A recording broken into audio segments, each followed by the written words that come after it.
Hola, mi nombre es Tiffany Sánchez y les voy a hablar sobre las técnicas de evaluación en la psicología comunitaria. En cuanto a lo que es la evaluación en la psicología comunitaria, podemos decir que es un proceso sistemático que permite conocer, analizar y transformar las condiciones sociales que afectan a una comunidad. A diferencia de otros enfoques, esto no solo se enfoca en el individuo, sino también en los factores sociales, culturales y ambientales que influyen en el bienestar de dicha comunidad. Su objetivo es construir soluciones colectivas para promover el empoderamiento y fomentar una mayor equidad y justicia social. En cuanto a las principales áreas de evaluación de la psicología comunitaria, decimos que se enfoca en varias áreas claves. La primera de ellas es un diagnóstico comunitario. Esto permite identificar los problemas y recursos, también las características del entorno social. Tenemos lo que son las necesidades y las fortalezas, lo cual evalúa tanto las carencias como las capacidades que posee esta comunidad. En cuanto a la participación comunitaria, esto mide lo que es el grado de involucramiento y el liderazgo de los miembros. También tenemos el impacto de las intervenciones, que determina si las acciones que se están implementando están generando unos cambios positivos y sostenibles. También tenemos el proceso de cambio social, que evalúa las relaciones y la estructura dinámica en dicha comunidad. En psicología comunitaria se utilizan tanto técnicas cualitativas como cuantitativas, dependiendo del contexto y de los objetivos. Algunas de las más comunes tenemos que son la observación de participantes, que involucra al evaluador en la vida cotidiana de la comunidad para poder comprenderla desde adentro. Tenemos también las entrevistas de grupos locales, que permiten recolectar opiniones y experiencias. Tenemos las encuestas y los cuestionarios, que nos brindan datos cuantitativos sobre las problemáticas específicas. Tenemos el mapeo comunitario, que identifica los recursos, los actores claves y las relaciones dentro del territorio. Tenemos el fotovoz, que participa con las imágenes capturadas por los mismos miembros, expresando sus realidades. La evaluación participativa y colaborativa. Uno de los principios centrales de la psicología comunitaria es la evaluación, que debe ser de forma participativa, respetando los saberes, experiencias y las voces de la comunidad. No se trata de imponer un diagnóstico externo, sino de construirlo conjuntamente. Esto fortalece el sentido de pertenencia y empodera a los participantes a la mejora y a la eficacia de dichas intervenciones. Por otro lado, tenemos que el enfoque ético y culturalmente sensible. Toda evaluación psicológica comunitaria debe ser ética, respetuosa y sensible al contexto cultural e histórico de dicha comunidad. El rol del psicólogo no es ser un juez, sino un facilitador que promueve un diálogo, la escucha activa, la construcción colectiva del conocimiento y reconoce y valora la diversidad cultural. Esto es clave para lograr que los procesos de evaluación sean justos y efectivos. En cuanto a una conclusión que podemos dar como grupo, es que la evaluación en la psicología comunitaria no es solo una herramienta técnica, sino una oportunidad para generar transformación social, también para fortalecer la organización colectiva y fomentar lo que es el desarrollo humano desde una perspectiva integral. Evaluar a la comunidad permite visualizar sus luchas, reconocer sus logros y avanzar hacia sociedades más justas, equitativas y solidarias. Gracias. Hola, muy buenas noches. Mi nombre es Kareli Longar y esta noche les voy a hablar un poquito sobre dos herramientas fundamentales en la psicología comunitaria, las cuales son las escalas de actitudes y los instrumentos de evaluación cualitativa, como lo son el reporte y la toma de notas. Estas herramientas nos permiten comprender cómo una comunidad piensa, siente y actúa, y así diseñar intervenciones más efectivas. Primero, ¿qué son las escalas de actitudes?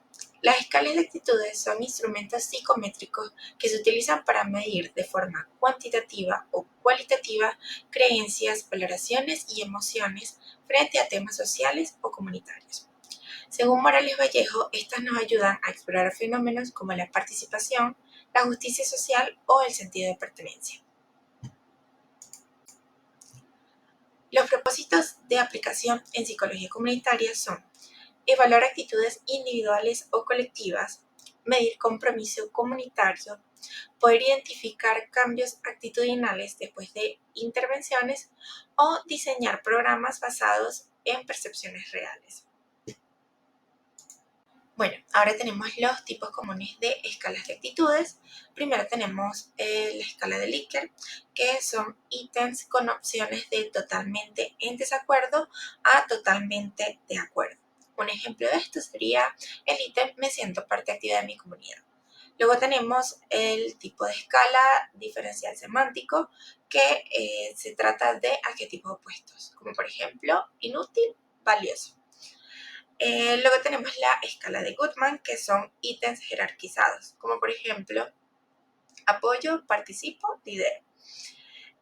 Y por último tenemos la escala Thornton, que son ítems valorados por expertos. Y un ejemplo de esto serían actitudes hacia equidad o justicia. Los componentes de una escala de actitudes son 1. Enunciados actitudinales, que son ítems formulados en lenguaje claro. 2. Opciones de respuesta, que estas van a ser graduadas según el tipo de escala que se está utilizando. Tercero, instrucciones precisas que debe hacer el encuestado. Y cuarto, tenemos el sistema de puntuación, que es para poder hacer la interpretación estadística de esta escala. Los pasos de aplicación para las escalas de actitudes son: 1. Definir el objeto actitudinal, como por ejemplo la participación comunitaria. 2. Diseñar los ítems equilibrando positivos y negativos. 3. Realizar una prueba piloto. 4. Validar estadísticamente. 5. Aplicar en el campo. Y por último, interpretar los resultados. Ahora, las ventajas y desventajas de estas escalas de actitudes. Como ventajas podemos decir que cuantifican actitudes con precisión, que son comparables a lo largo del tiempo y que son adaptables a distintos contextos. Pero las desventajas serían que requieren validación estadística bastante rigurosa, pueden haber posibles respuestas deseadas socialmente y, por último, que pueden no captar matices emocionales profundas. Bueno, ahora vamos a hablar un poco sobre los principales instrumentos de evaluación. Primero tenemos el reporte y toma de notas. Vamos a empezar definiendo cada uno de ellos. El reporte es un documento formal que describe de forma estructurada lo que se observó en campo. Este no solamente va a recopilar datos, sino que también va a analizar y reflexionar críticamente sobre lo ocurrido. Es decir, nos va a permitir pasar de una experiencia aislada a una interpretación sistemática que sirva para la comunidad o para proyectos futuros. Ahora, por otro lado, la toma de notas es un registro flexible y espontáneo. Este se hace durante la observación directa y la persona anota hechos objetivos, emociones, detalles del ambiente y hasta reflexiones personales. Esto va a funcionar como materia prima para luego redactar el reporte de una manera un poco más formal.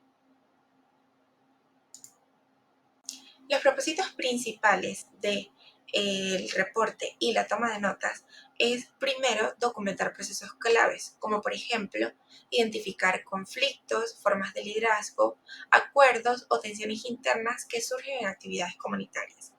Y segundo, generar insumos para la retroalimentación.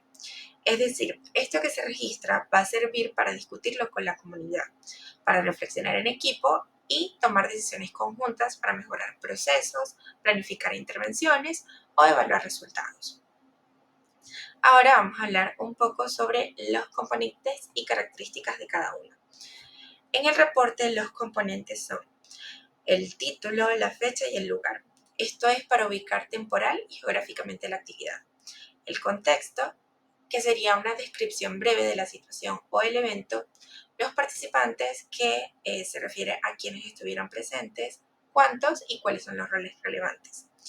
La descripción cronológica, que esto es para saber qué pasó primero, qué se desarrolló después y cómo concluyó. La interpretación, que es un análisis crítico de lo observado, y las conclusiones y recomendaciones, que son reflexiones finales para orientar acciones futuras. Las características del reporte es que este es un instrumento formal y analítico y se elabora después de la actividad, cuando ya se puede reflexionar y dar coherencia a la información. Ahora, por otro lado, los componentes de la toma de notas es la hora y el contexto para registrar el momento preciso, las observaciones descriptivas, que son para saber lo que se ve, se escucha o se percibe, las reflexiones personales, que son los pensamientos o hipótesis del observador, Y las características de estas son, podemos decir que es espontánea y flexible y que se adapta a lo que ocurre en el momento. Y esta se va a considerar la fuente primaria para redactar posteriormente el reporte. Los pasos sugeridos de aplicación para cada una de estas herramientas son, por un lado, en el reporte, reunir y sistematizar todas las notas de campo. Organizar la información siguiendo los componentes como el título, el contexto, la descripción, el análisis y las conclusiones. Redactar en un lenguaje claro y respetuoso. Y por último, si es posible, validar con la comunidad, es decir, compartir el análisis para confirmar que refleja fielmente la realidad vivida por los participantes. Ahora, en la toma de notas, los pasos sugeridos de aplicación son registrar la hora y el lugar cada vez que se escriba algo. Diferenciar claramente entre hechos objetivos, que es lo que ocurre, y las reflexiones subjetivas, que es lo que se interpreta. Mantener un cuaderno o guía de observación ordenada. Y al finalizar la actividad, revisar y reorganizar las notas para que no haya información duplicada o incompleta. Bien, ahora vamos a comparar ambos instrumentos. En el cuadro podemos observar que la ventaja del reporte es que sistematiza, analiza críticamente y organiza la información de forma coherente.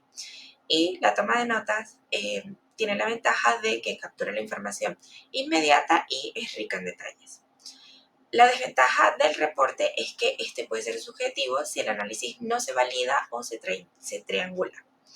Y en la toma de notas podemos observar que la desventaja es que si esta no se organiza bien puede quedar desordenada y perder datos claves.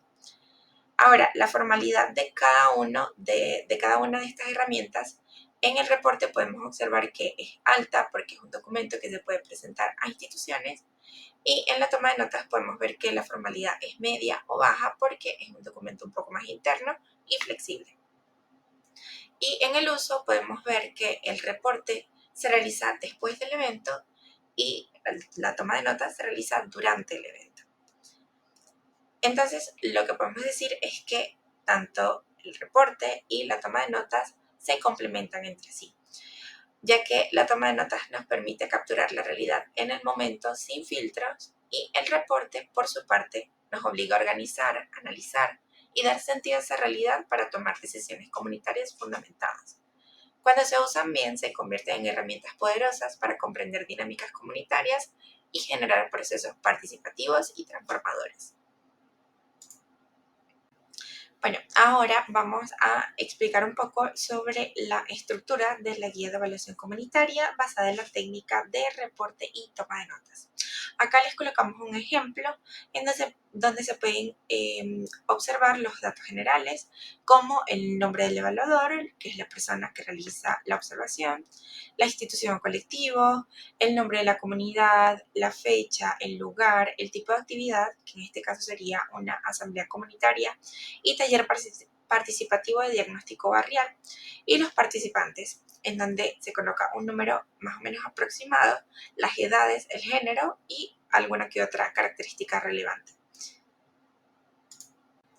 Ahora vamos con la primera parte de la actividad, que sería el registro de la observación, que esto es la toma de notas de campo.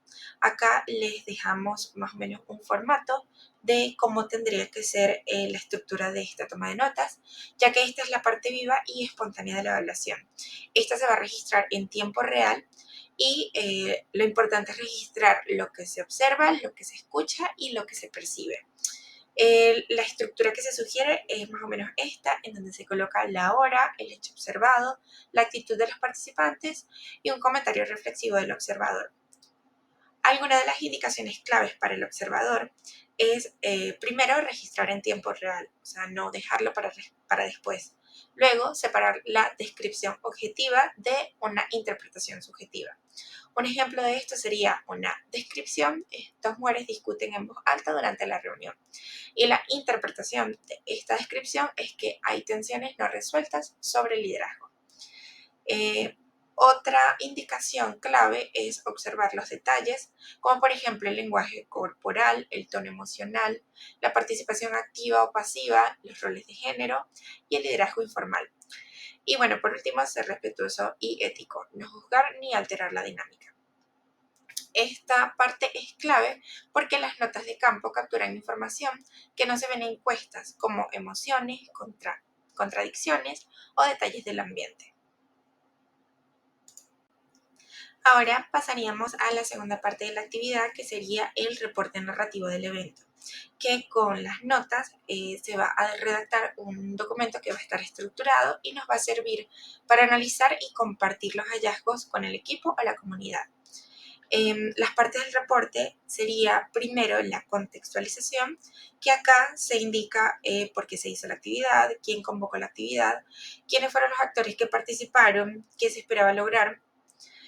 Un ejemplo de más o menos la redacción de esto con el ejemplo que ya les dimos sería más o menos así.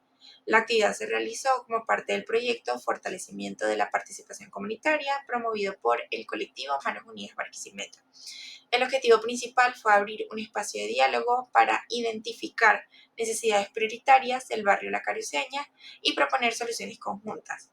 Esta actividad fue convocada por líderes comunitarios junto a promotores sociales del colectivo. Más o menos con este formato sería entonces la redacción del reporte.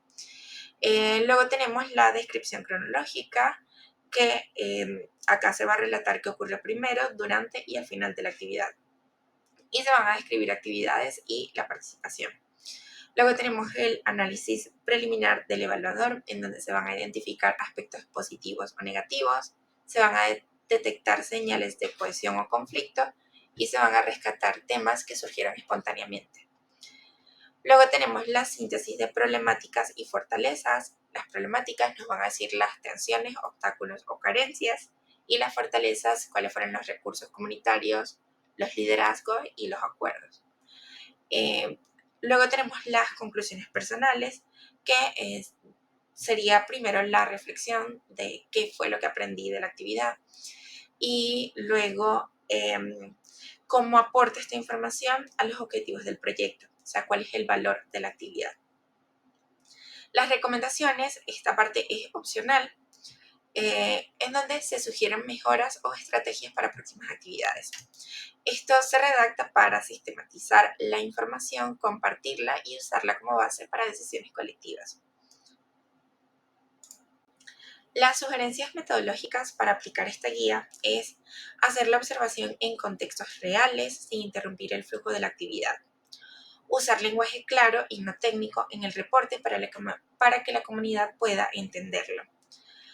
Validar las interpretaciones cuando sea posible, presentar el reporte a la comunidad para confirmar o ajustar lo que se registró. Y por último, comparar varios reportes para poder sistematizar distintas observaciones en diferentes momentos para ver cambios y tendencias. Las ventajas de utilizar esta guía es que permite entender a fondo la vida comunitaria más allá de lo cuantitativo. Fomenta la participación y la retroalimentación con la comunidad. Ayuda a detectar conflictos y fortalezas que pueden no ser evidentes en cuestionarios. Y por último, organiza la información de forma clara y útil para tomar decisiones. Muchísimas gracias. Hola, un saludo, mi nombre es Daireli Fuentes y hoy voy a hablar sobre las técnicas de observación objetiva. Se basa en registrar de manera directa y sin interpretar conductas, hechos o interacciones dentro del contexto comunitario. ¿Para qué sirve? Nos ayuda a entender cómo actúan las personas en su entorno sin alterar el ambiente, por ejemplo, cómo colaboran, cómo se organizan o cómo se relacionan en una plaza, en una reunión o en una actividad. ¿Cuáles son los pasos para aplicarla? Lo primero que debemos hacer es que definimos el propósito, por ejemplo, conocer la participación comunitaria. Luego decidimos qué conductas vamos a observar. Creamos una guía o tabla para anotar, observamos sin intervenir.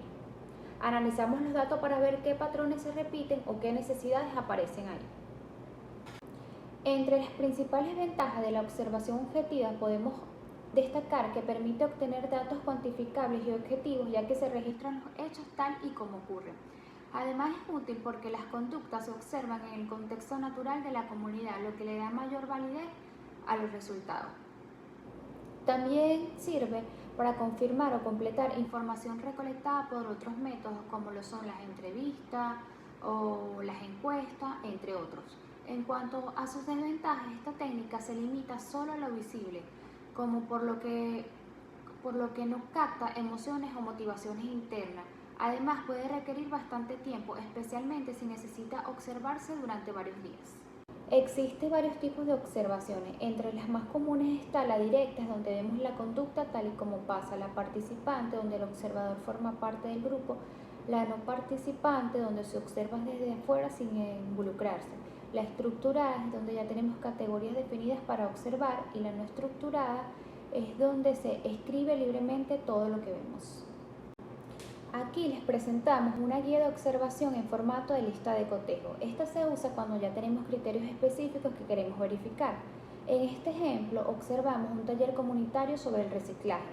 Marcamos con sí o no si se cumplió cada conducta y anotamos observaciones relevantes. Este tipo de guía permite una evaluación rápida y objetiva del comportamiento comunitario durante las actividades organizadas. El registro anecdótico es una técnica cualitativa que consiste en la narración detallada de hechos o incidentes específicos observados en la comunidad, incluyendo datos sobre la duración y la frecuencia con la que ocurren dichos eventos. ¿Qué se anota en este registro? Se anota una descripción clara y objetiva del hecho, el contexto en dónde y en qué situación ocurrió, la fecha y la hora y la duración. Por ejemplo, se duró 10 minutos, se duró 20 minutos. La frecuencia, si ocurrió una vez o si ocurrió 2 veces o si ocurrió varias veces. Esta guía de registro anecdótico está diseñada para facilitar la observación y el análisis de la situación concreta en un contexto determinado. Cuenta con espacios para anotar la fecha y hora, datos del entrevistador y el contexto donde se va a realizar la observación, lo que permite situar claramente el evento. Además, incluye una sección para describir la actividad evaluada, seguida de una descripción detallada de la situación observada y un espacio para el análisis o interpretación del hecho. Esto último es fundamental para la reflexión sobre el significado del observado y su impacto en el entorno comunitario o educativo, ayudando a planificar futuras acciones e intervenciones. El cuestionario es una técnica de recolección de datos estructurada que permite obtener información de manera rápida, organizada y cuantificable. Se utiliza especialmente cuando se quiere conocer las necesidades problemáticas y recursos de una comunidad. Entre sus principales propósitos destacan identificar las necesidades, recursos y conflictos comunitarios, evaluar percepciones, actitudes y niveles de participación social, recolectar información de forma masiva y estructurada, diseñar intervenciones basadas en datos reales y medibles. En cuanto a sus componentes, el cuestionario está conformado por preguntas cerradas. También tenemos secciones temáticas como por ejemplo salud, convivencia, participación ciudadana, etc.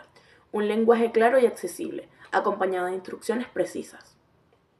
Sus características más resaltantes son alta estandarización de respuesta, aplicabilidad en grandes poblaciones, bajo costo y fácil implementación. También puede ser autoaplicado o aplicado por un investigador.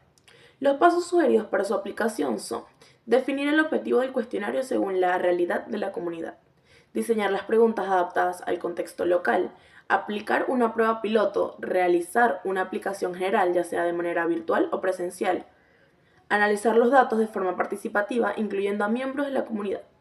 Entre sus ventajas encontramos la eficiencia en poblaciones grandes, facilidad para analizar los resultados con métodos estadísticos y comparabilidad entre distintos grupos o momentos.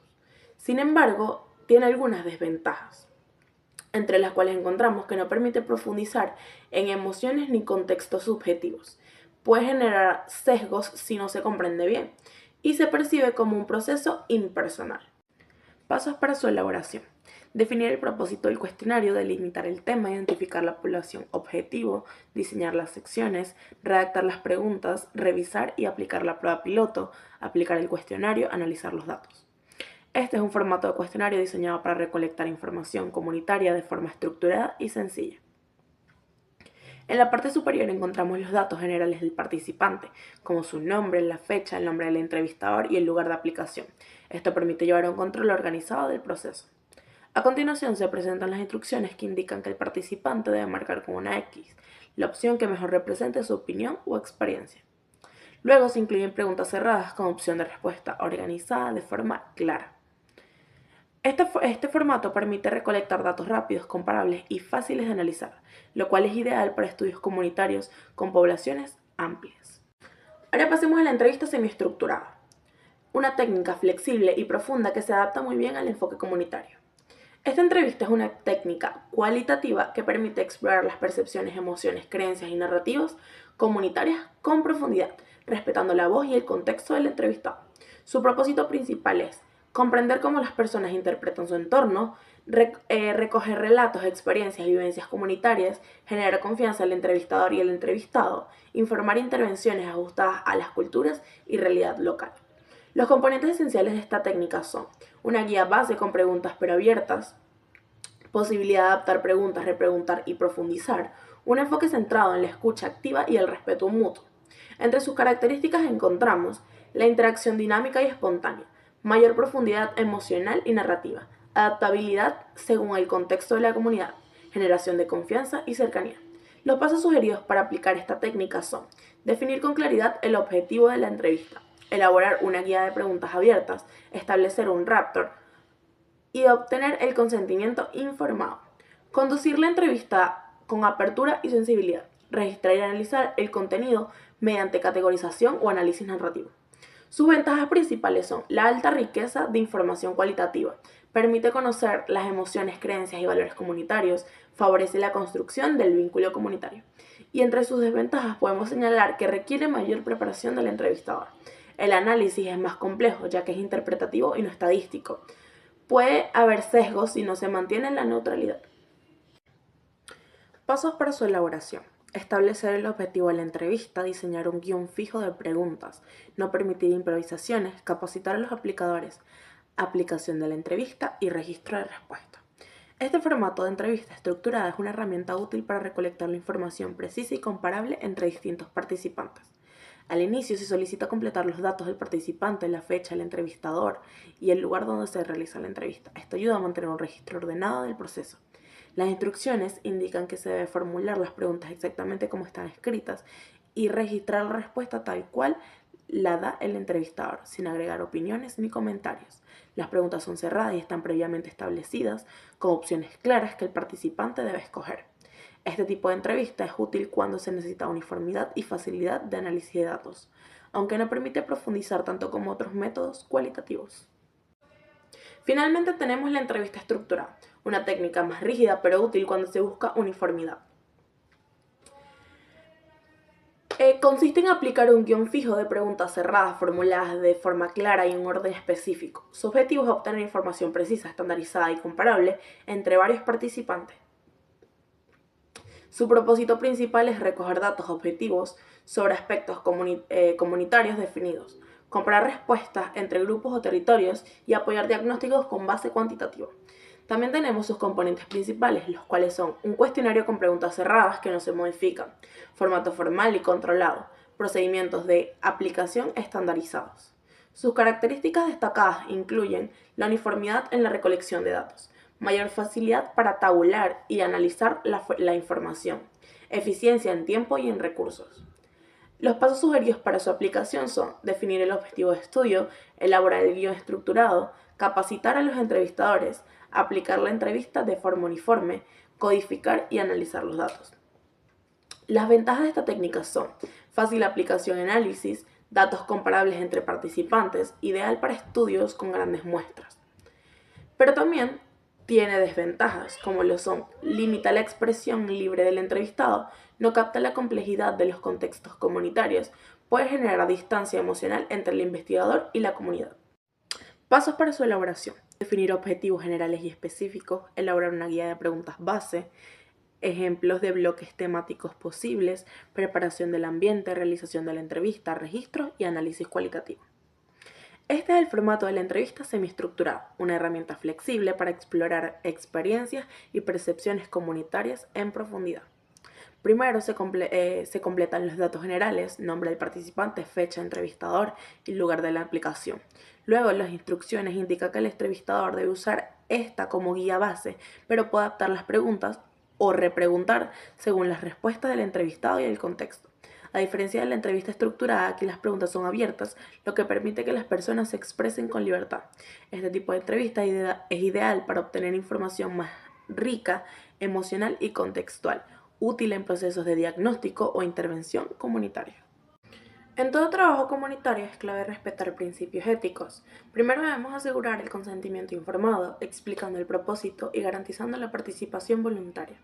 Segundo, proteger la confidencialidad y el anonimato de los participantes.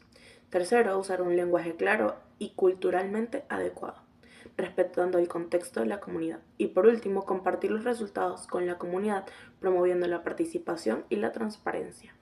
Buenas, soy Karibik Singer y a continuación voy a dar con una breve introducción de las técnicas de evaluación comunitaria. Para comenzar, definamos qué son las técnicas de evaluación comunitaria. Se tratan de herramientas que nos permiten analizar y comprender las dinámicas, necesidades y recursos de una comunidad. Su objetivo principal es facilitar la identificación de problemas y oportunidades que pueden ser aprovechadas para el desarrollo comunitario. Al utilizar estas técnicas no solo obtenemos una visión más clara de la situación actual de la comunidad, sino que también podemos involucrar a sus miembros en el proceso de evaluación, promoviendo así un sentido de pertenencia y colaboración. Ahora bien, la matriz FODA. Una de las herramientas más utilizadas se puede decir que es la matriz FODA. Esta herramienta nos ayuda a analizar las fortalezas, oportunidades, debilidades y amenazas de una comunidad. Las fortalezas se refieren a los recursos y capacidades internas que la comunidad posee. Por ejemplo, una comunidad puede tener un fuerte liderazgo o un grupo activo de voluntarios. Oportunidades son factores externos que pueden ser aprovechados para mejorar la situación. Esto podría incluir subvenciones disponibles o alianzas con otras organizaciones. Debilidades. Estas son limitaciones internas que pueden obstaculizar el desarrollo, como la falta de infraestructura o recursos financieros. Amenazas. Se refieren a factores externos que pueden poner en riesgo el bienestar de la comunidad, como cambios en políticas gubernamentales o desastres naturales. La matriz FODA facilita la planificación estratégica y la toma de decisiones informadas, permitiendo a los líderes comunitarios enfocarse en lo que realmente importa.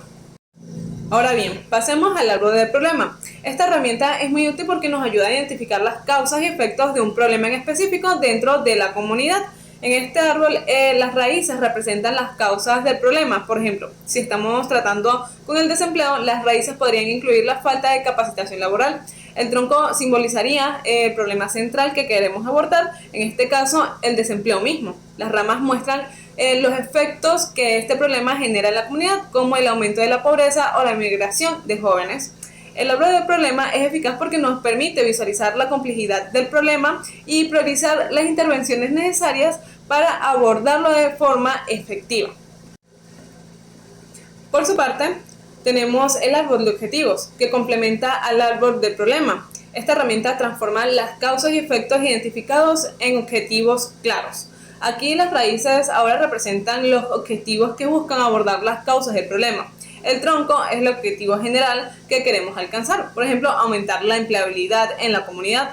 Las ramas reflejan los resultados esperados o impactos deseados, como la creación de programas de capacitación laboral. El árbol de objetivos es esencial para la planificación de acciones y proyectos comunitarios efectivos, ya que nos proporciona una guía clara sobre hacia dónde queremos ir. Y por otro lado, hablemos sobre la técnica de brainstorming. Este método es muy efectivo para la generación de ideas en grupo y fomenta la creatividad y la participación activa. El proceso incluye, primero, reunir a los miembros de la comunidad. Segundo, establecer un tema o problema específico que se desea abordar. Tercero, fomentar la libre expresión de ideas sin críticas iniciales. Esto es crucial para crear un ambiente seguro donde todos se sientan cómodos compartiendo. Cuarto, registrar todas las ideas generadas para su posterior análisis. El brainstorming no solo ayuda a identificar soluciones innovadoras, sino que también promueve el compromiso y la colaboración entre los miembros de la comunidad, creando un sentido de pertenencia y trabajo en equipo. Muchas gracias.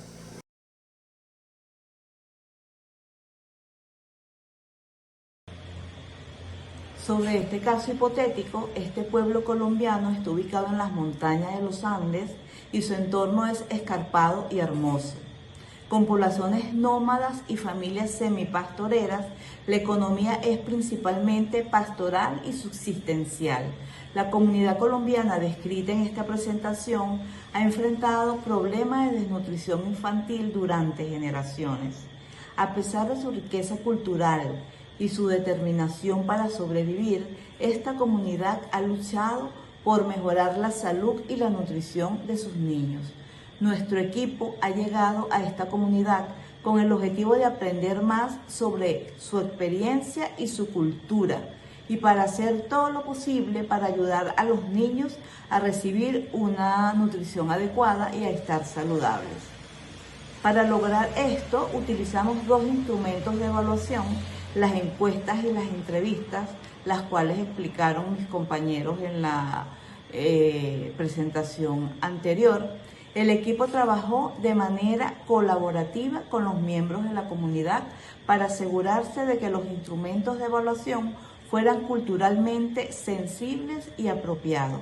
Por ejemplo, se realizaron cuidadosas traducciones y adaptaciones del cuestionario para asegurarse de que las preguntas fueran claras y comprensibles para los participantes. Además, se hizo énfasis en establecer una buena relación con la comunidad. Se trabajó con los líderes locales y la gente del pueblo para compartir la visión y el objetivo del equipo. Y para ganarse su confianza, esto ayudó a crear un ambiente positivo y de apoyo para recopilación de datos. Sobre un caso hipotético, a lo largo de esta presentación exploraremos los resultados de un proyecto de investigación que realizamos en un remoto pueblo de los Andes colombianos. Nuestro objetivo principal era comprender las necesidades y los obstáculos que enfrentan las familias locales en cuanto a la nutrición y la salud infantil. Para cumplir con nuestro objetivo, desarrollamos dos instrumentos de evaluación para medir las creencias, los conocimientos y las prácticas de la comunidad en cuanto a la nutrición y la salud infantil. Estos instrumentos fueron la encuesta y la entrevista estructurada y semiestructurada. Para aplicar la encuesta, distribuimos un cuestionario a las familias locales para recopilar información sobre sus creencias y conocimientos sobre la salud y la nutrición infantil. Estos cuestionarios contenían preguntas relacionadas con la dieta diaria, la salud mental y la prevención de enfermedades en los niños. Los encuestados fueron invitados a llenar los formularios y hacer notas adicionales que pudiesen reflejar su experiencia personal sobre el desarrollo y la salud de sus hijos. Estos formularios fueron después recolectados y analizados para identificar las creencias y los conocimientos más prevalentes en la comunidad. Y sobre los resultados obtenidos del primer instrumento, el 64% de los encuestados dijo que creía que las dietas altas en carbohidratos son buenas para la salud de sus hijos. El 57% de los encuestados informó que no tenía una comprensión completa de los nutrientes necesarios para el desarrollo de sus hijos. El 69% de los encuestados reportaron que el acceso al cuidado médico adecuado era un obstáculo importante para asegurar la salud y el bienestar de sus hijos. El 57% de los encuestados señaló que había una falta de recursos para educación nutricional en la comunidad. El 46% de los encuestados dijo que su mayor preocupación en cuanto a la salud de sus hijos era la dificultad para obtener alimentos saludables y nutritivos. El 33% de los encuestados reportó que su mayor preocupación era la imposibilidad de obtener acceso a vacunas y a cuidado preventivo. Se puede concluir, basándose en los resultados de la encuesta, que hay una gran necesidad de mejorar la comprensión de la nutrición y el cuidado preventivo de salud de los niños en la comunidad, además de una necesidad de mejorar el acceso a los recursos nutricionales y cuidados médicos. El equipo de investigación condujo la entrevista en el lugar de residencia de las familias de la comunidad en su idioma local para asegurar una mejor comprensión y una comunicación efectiva. Los entrevistadores trabajaron de forma respetuosa con la familia y utilizaron una guía flexible de entrevistas semiestructurada que cubría un amplio espectro de preguntas sobre la nutrición y la salud infantil. Durante la entrevista, los entrevistadores buscaron entender los principales obstáculos que enfrentan las familias para mantener la nutrición y la salud de sus hijos. También buscaron identificar las principales creencias populares que afectan la nutrición y la salud infantil. Explorar también las prácticas nutricionales y de salud que son populares en la comunidad y se preguntó también cómo se podría mejorar la accesibilidad de recursos nutricionales y de salud infantil. Los entrevistadores también trabajaron de manera colaborativa con las familias y los líderes comunitarios para identificar prácticas y costumbres locales que tienen un impacto positivo en la nutrición y la salud de los niños. Los resultados del trabajo de intervención fueron prometedores en comparación con el periodo previo a esta intervención. Los programas educativos y de vacunación ayudaron a mejorar el conocimiento y las prácticas nutricionales y de salud de las madres y de otros cuidadores de los niños. Los resultados de las entrevistas también mostraron un incremento en la autoconfianza de las madres y se crearon hábitos saludables. Estos resultados positivos demuestran que un abordaje multidisciplinario y enfocado en la comunidad es efectivo para mejorar la nutrición y la salud infantil en una comunidad en desarrollo.